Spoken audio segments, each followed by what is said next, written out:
बऱ्याच लोकांना असं वाटत असेल की आपण परमेश्वराची इतकी निस्वार्थ भक्ती करतो, ईश्वरावर एवढा विश्वास ठेवतो, तरीही भगवंत आपली एकही इच्छा पूर्ण करत नाही. तर त्यासाठी हा व्हिडिओ आहे की परमेश्वराची भक्ती आत्मसमाधान देते, फक्त उपासनेची पथ्य पाळा. आपली उपासना अत्यंत गुप्त ठेवावी. स्वतःही आपण केवढी उपासना करतो याचा अभिमान बाळगू नये. उपासना ही देवापाशी व्यक्त केलेली कृतज्ञता आहे. तो आपला अत्याधिक आनंद असतो. उपासनेचे कष्ट वाटू नयेत, तर उपासनेची गोडी लागावी.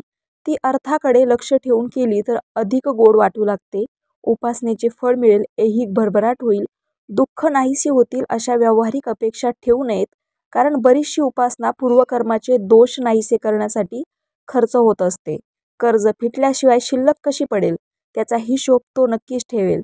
उपासना वाढवाविषयी वाटू लागली, डोळे भरून येऊ लागले, कंठ दाटून येऊ लागला, शुभ स्वप्ने पडू लागली, दैवी अनुभव येऊ लागले, निर्भयता वाढू लागली की ओळखावे आपली उपासना योग्य दिशेने चालली आहे.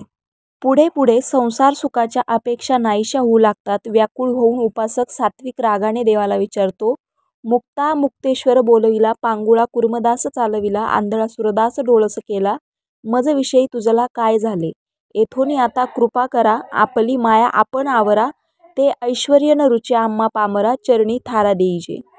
अशी अवस्था उपासनेची पराकोटीची उच्च उंची दर्शविते. ती येणे उपासकाच्या व्याकुळतेवर अवलंबून असते, पूर्वकर्माच्या ओझ्यावर अवलंबून असते.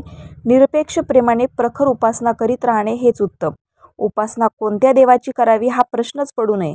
शक्ती एकच आहे, ती विद्युत लेतेसारखी आहे. वीज गिझरमधून गेली तर ती महाकालीचे रूप असते आणि एसी मधून गेली तर शांतादुर्गा असते. आपल्याला भावेल त्या देवतेची उपासना करा. कोणाला दत्त महाराजांचे संन्यासी विरक्त रूप भावते, तर कोणाला जगदंबेची भक्तवत्सलता भावते. कोणाला मर्यादा पुरुषोत्तम रामप्रभूचा संयम भावतो, तर कोणाला मारुतीरायाची दास्य भक्ती भावते. म्हणून देवादेवात भेदभाव करू नये. कोणताही खाद्यपदार्थ क्षुधा शांती करतोच, तसे कोणत्याही देवतेची भक्ती आत्मतृप्ती करतेच. आकाशपतितं तोयम यथा गच्छति सागरम, सर्वदेव नमस्कारम केशवम प्रति गच्छति. रामकृष्ण हरी.